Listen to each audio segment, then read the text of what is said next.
So ఇప్పుడే మనం చూసుకున్నట్లయితే చంద్రబాబును కలిసిన ఉద్యోగులు అనమాట. సో వీరు చంద్రబాబును కోరిన నేతలు ఏమంటున్నారంటే ఆర్టీసీ ఉద్యోగులు ఎదుర్కొంటున్న అపరిష్కృత సమస్యలు పరిష్కరించాలని ఏపీ ముఖ్యమంత్రి నారా చంద్రబాబు నాయుడిని APPTD RTC national Mazdoor union association రాష్ట్ర కమిటీ కోరింది.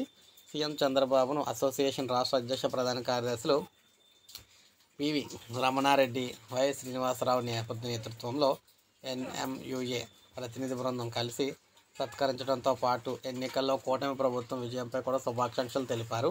ఈ సందర్భంగా ఆర్టీసీ తీసుకొచ్చిన 1/19 సర్క్యులర్ను అమలు చేయాలని, శాస్త్రీయమైన క్యాడర్ స్ట్రెంత్ను సమీక్షించి సవరించాలని, అధునాతన బస్సులను సకాలంలో రిపేర్ చేసేలా చర్యలు తీసుకోవాలని, ఏటా 4,000 కొత్త బస్సులు కొనుగోలు చర్యలకు కావాలని, సంస్థ మనుగడలో కీలకమైన శ్రామిక్, కండక్టర్, డ్రైవర్ తదితర ఉద్యోగ నియామకాలను చేపట్టాలని, దివంగత సీఎం ఎన్టీ రామారావు తీసుకొచ్చిన ఎస్ఆర్బిఎస్ను పునరుద్ధరించాలని, ఉద్యోగుల డే, నైట్ అలవెన్స్లను వేతనంతో పాటు అందేలా ఆదేశాలు ఇవ్వాలని చెప్పేసి ఆర్టీసీ ఉద్యోగులు ఇతర సమస్యలను పరిష్కరించేందుకు తగిన ఆదేశాలు జారీ చేయాలని కోరుతూ వినతి పత్రం అయితే అందజేశారన్నమాట.